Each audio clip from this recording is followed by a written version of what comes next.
Welcome to a new edition of Sound Off Sports. We got a great show this time around. We're talking Browns OTAs. Who's going to be the Week 1 starter? Plus, flag football and the NFL. How does it work for the upcoming LA Olympics? And later on, James Trees, the great guy, the chef who's changing the future of food here in Las Vegas. That's all coming up right now inside the den for Sound Off Sports. Make some noise. This is Sound Off Sports, sponsored by Sam and Ash. Will Shedeur Sanders start in Cleveland? Rick Fedzowski on Facebook says, I'm from Cleveland and a fan. If they don't want to ruin this kid, he'll sit behind Flacco for a year and watch and observe and hand it to him next year. The Browns tend to destroy rookie QBs. Well, hello and welcome here inside the den for Sound Off Sports. Mike Davis alongside James Edward Barrickman IV. James, a lot of stuff going on in the sports world, but a lot of football we're going to be talking about, even though it's a dead zone right now in the NFL. It's a rough time of year for sports. I know. Unless you like baseball. Yeah, we got which we do. Stanley Cup coming up, NBA Finals, so a lot of that. Is Jesus going to get it done? We'll see. We'll see. What about SGA? Shea Gilgeous-Alexander? I don't think anybody's stopping OKC. Yeah, Thunder look good. Yeah, they're a powerhouse right now. Yeah, Sam Presti did a great job, GM there. But today we're talking OTAs, organized team activities. It's really the last remaining thing of the season that teams can do in the NFL before training camp begins in the late summer. But let's talk about the Browns OTAs, because we knew this, James, when Shedeur Sanders fell in the NFL draft. We all knew this was going to be a continuing story for a long time. But of course he goes to the Browns that have the most fascinating quarterback room of all time. They got Deshaun Watson, who's dealing with injuries, off the field allegations, a lot of different things. He'll probably be on the IR. You got 40-year-old Joe Flacco in the building, Joe, who took the team to the playoffs 2 years ago. Comeback player of the year, did a lot of great stuff in that Stefanski offense. Browns kind of feel like, well, let's get rid of him because we don't want him to potentially outplay our franchise quarterback in Deshaun Watson. So they ship him off. He goes to Indianapolis. Now they traded and signed Kenny Pickett from the Eagles. And our boy Kenny Pickett. Your boy Kenny Pickett, former Steeler, won a ring with the Birds in Philly. And now they draft two quarterbacks. They draft Dylan Gabriel from Oregon in the 3rd. And then they draft Shedeur in the 5th. And they didn't look happy about it. No. At least Andrew Berry and Kevin Stefanski didn't exactly look thrilled. So now, during OTAs, everybody's tracking what's going on with the quarterback play. And we're asking everybody at home, will Shedeur Sanders in fact start Week 1 for the Browns? Before you and me break this down, let's go to our audience and hear what someone had to say about this. I think eventually Shedeur will start. Game 1, I doubt he will start. I think Flacco is going to end up leading the season off with Pickett being a close second, but I don't think Shedeur is going to start the season starting. But I would say probably week 6, 7, I think he's going to take over the role as a starting quarterback. Gabriel, I don't see him as an NFL quarterback.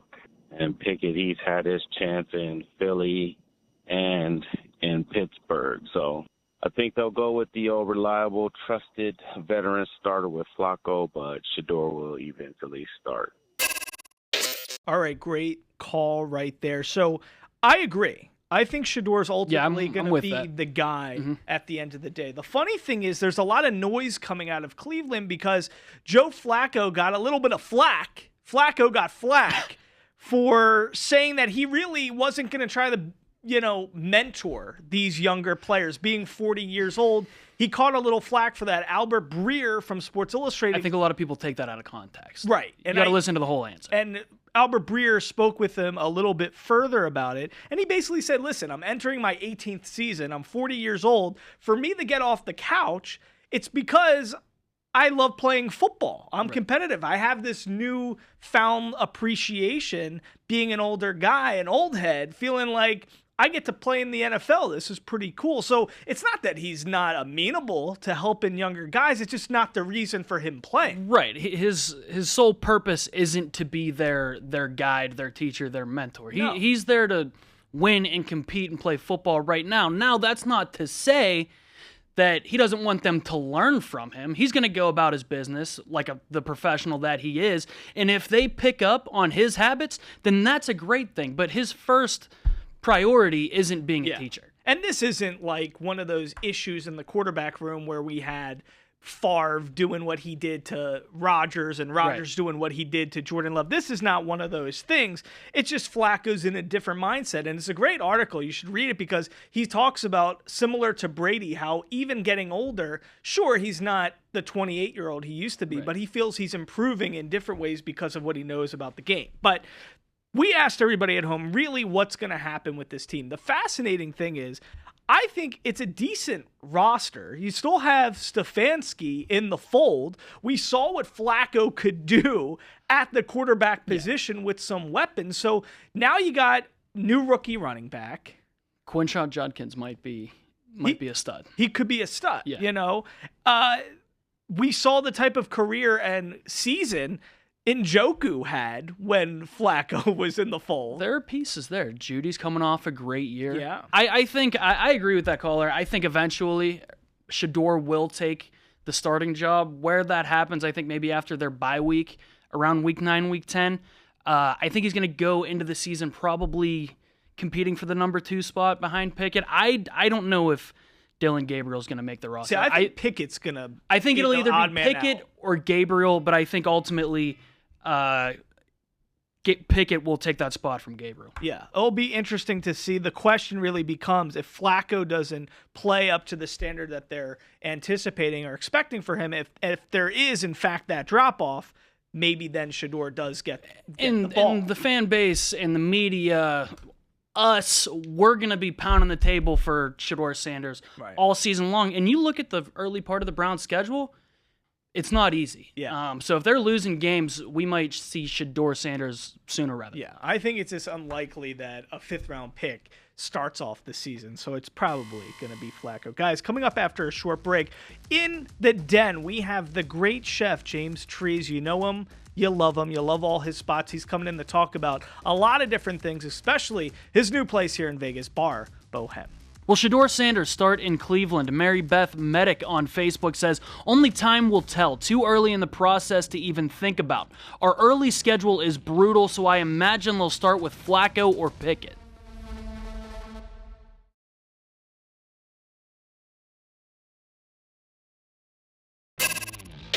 Listen, 3 spots. If I take you on a date, if I take you to one of these 3 spots, that means I really like you. I had a girl visit me from L.A.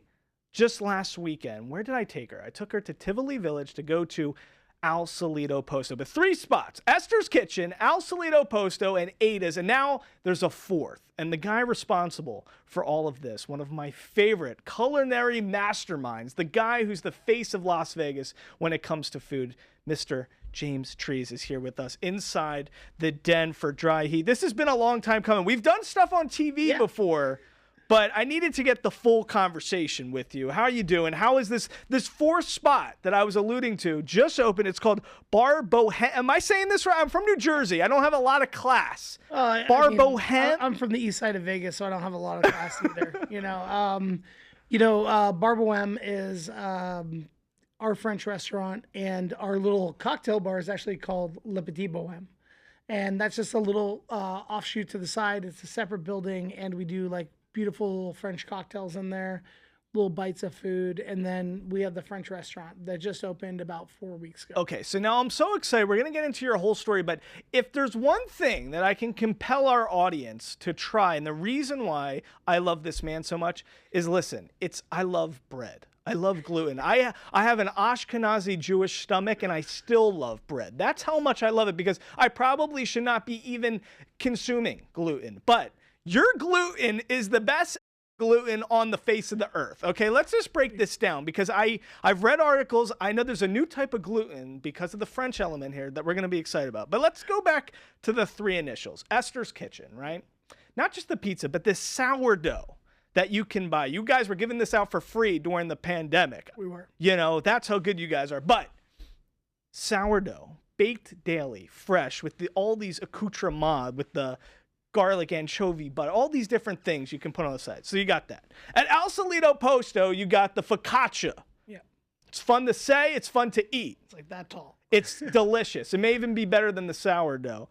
And then Ada's got so much great stuff as well. But now Barbo Hem is going to have French baguettes that are baked daily. Like, I've never been to Paris, but you're telling me a cheaper excursion for me, I could go to Barbo Hem and actually taste what a real French baguette tastes like. Absolutely. It's our levain base, which is the sourdough base that we use at Esther's. And we got a flour from Lyon, France, which is called T65 flour, which is it's traditional flour. And it's traditional, it's organic, and it is the flour you must use legally in France to call it a Parisian baguette. And we're the only ones in the city that use this flour. You mean you have to get this special thing from Lyon? It's kind of like you have to have flour milled in Lyon, shipped to New York, and then trucked from New York to Las Vegas. Okay, now with tariffs, with all these things going on, what does that cost to act like? It must be worth it to a degree. I mean, I like how it's that authentic. Yeah, I think it's really important that, if you're going to dive deep into a culture and you're going to try to transport people with food. Yes. I think it's really important that you get the correct products in order to do that. And yeah, tariffs are going to be a pain, but at the end of the day, it's about the taste and the flavor of the food. Thank you so much to the great James Trees for our full conversation. And it is full. It's like 2 hours long. Go to our YouTube page, Silver State Sports.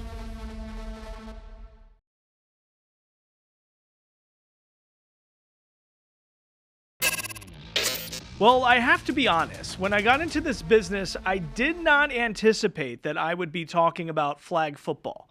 Like I'm at a 8-year-old's birthday party, James. Okay. I went to my fair share of flag football parties as a child, as a youth. Was that a thing? That was a thing, But now it's played tag at recess. Never heard of a flag football party though. Flag football was a thing, and now it's a bigger thing because guess what? Flag football is coming to the Olympics in 2028, being played in LA.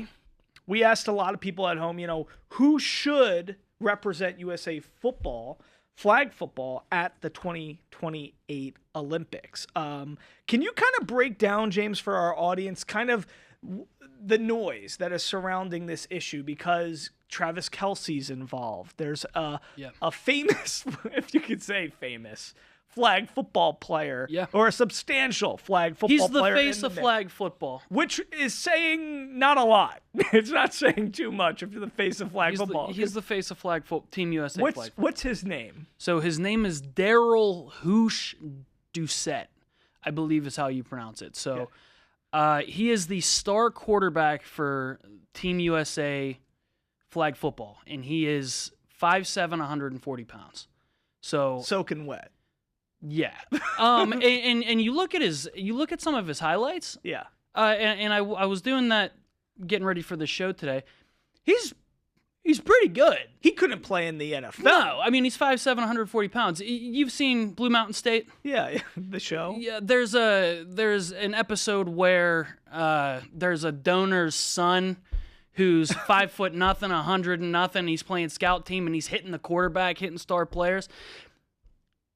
That's kind of what I get from this Daryl Doucette guy, and I'm being kind of mean right now. That's at the end of the day, he just wants his guys on Team USA flag football to have the opportunity to compete and earn a spot on the Olympic team, and of course they should have that opportunity. What rubs people the wrong way, I think, about Daryl Doucette is he said that he's a better flag football quarterback than Patrick Mahomes would be. Okay. And maybe he is, but you got to understand that that's going to rub people the wrong way when you are a flag football quarterback saying that you are a better flag football quarterback than the greatest quarterback in the world right now. He's also drawn comments from Travis Kelce, where after Daryl Doucette came out and said, his guys deserve an opportunity, and if, these NFL guys, after it was announced that they were going to be allowed to play, if these NFL guys come in and they're better Yeah. then good for them. Go win gold for our country. So that's a little bit of who Daryl Doucette is, the face of flag football for the USA right now. Well, Daryl, a couple things for you, my man. Number one, the Olympics, the grandest stage there is, and will ever be when it comes to competitive sports.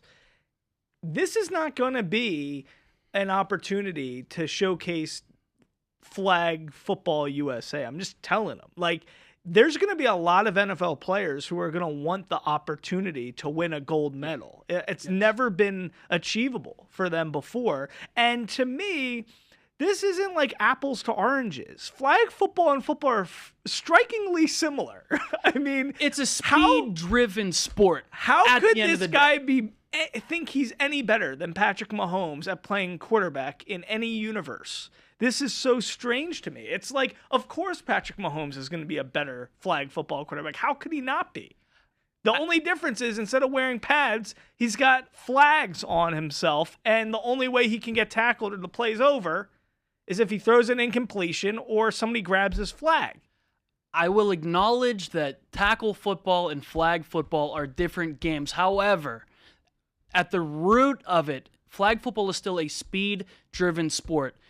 And I'm not buying that these Team USA flag players are faster than NFL athletes. Of course That's not happening. Like, could you imagine Lamar Jackson playing quarterback for Team USA flag football in the Olympics? Nobody would touch him.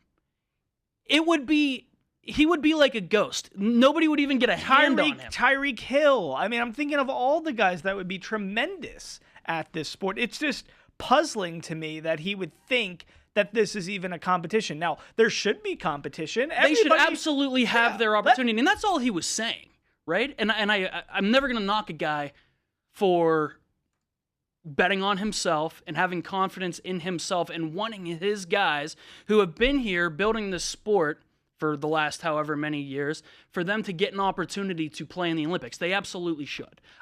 I just don't think when it comes down to it, they're not NFL athletes, and if they were, they wouldn't be playing flag football. It's just funny to me if you said, stickball and baseball are going to be competing, or, slam ball versus the NBA. You'd always go for the professional athlete that's doing it at the highest stage. Correct. And it's not just for the performance standpoint, but it's for drumming up media and interest and excitement standpoint. So anyway, that's my feelings on that. Coming up next, guess what? We're talking Madden football. The new cover has been revealed, and boy, I'm excited. We're breaking it down next.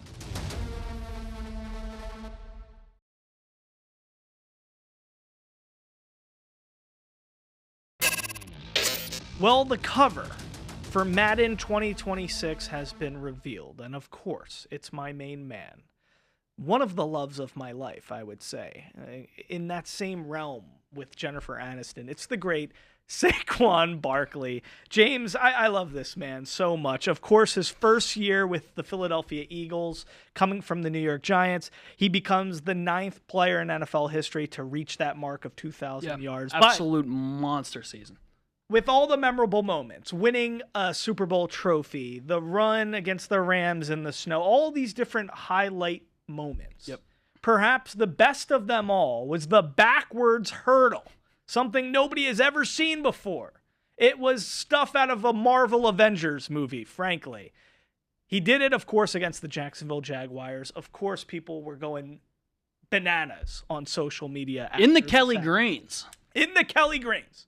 So what happens? Yeah. EA Sports, Madden decides this is a slam dunk. This is the most obvious choice of all time. It's like you're at Chipotle and you're ordering a burrito bowl. Of course you're going to put guacamole on that bowl, right, James? The honey chicken, maybe? Of course. You like Al Pastor. Right, Al Pastor. You like everything, right, but know it's a given. You're putting that guac on that baby. Well, this was a slam dunk as well, a layup. Put the backwards hurdle on the cover of Madden, and boom, you get the best cover of all time. And that's what EA Sports did. It's obviously the best. No, it's not. What's a better cover than Saquon Barkley. Let me and take Kelly you back. Greens Let me take you back. doing a backwards hurt. Let me take you back to Madden 10. Troy Polamalu, Larry Fitzgerald going head to head. That was the first in time the they Super had two Bowl. on the cover. First time they ever had two on the cover. Two Hall of Famers, two best players at their positions at the time, met in the Super Bowl. The moments were iconic from those playoff runs from that season. The paint splattering, beautiful cover, and not to mention the game was awesome too. I'm putting Madden 10 number 1, but Saquon day 1 number 2. And looking at it, It's number 2 in your book. I would put it number 2 right now. I'd probably put Peyton Hillis number 3. that was the worst cover of all time. And as I was looking back through all the Madden covers, actually. Yeah. Looking at the Saquon cover and then looking at the OBJ cover, where they tried to replicate the one-handed catch. Very similar. It upset me how hard they botched that Madden 16 cover with OBJ compared to how long of a home run they hit with the Saquon. But it's a very similar construct because it's, of course, it's a great moment from a great player. Moments, and it's like an NFL film's historic moment. So it's great stuff. My question is, do you believe in the curse? Because NFL Network asked Saquon, do you believe in the curse? He said, nah, I'm a believer in God. So he doesn't believe in the curse. Most players don't. C-Mac, Christian McCaffrey, was on the cover last year, only played 4 games. Of course, there's a lot of talk about the Madden curse. Do you think it's going to affect Saquon? Am I a believer? And do you believe in it? In the Madden curse? I don't know. Does it make me nervous? Yes. Polamalu got hurt after he was on it, I believe. Yes. There is a lot of evidence to suggest that the Madden curse is legit. We'll see what happens. All I know is I'm going to be buying this game day 1. Guys, thank you so much for joining us here in the den for Sound Off Sports. We'll see you next time. For James, I'm Mike Davis. We'll see you here next week.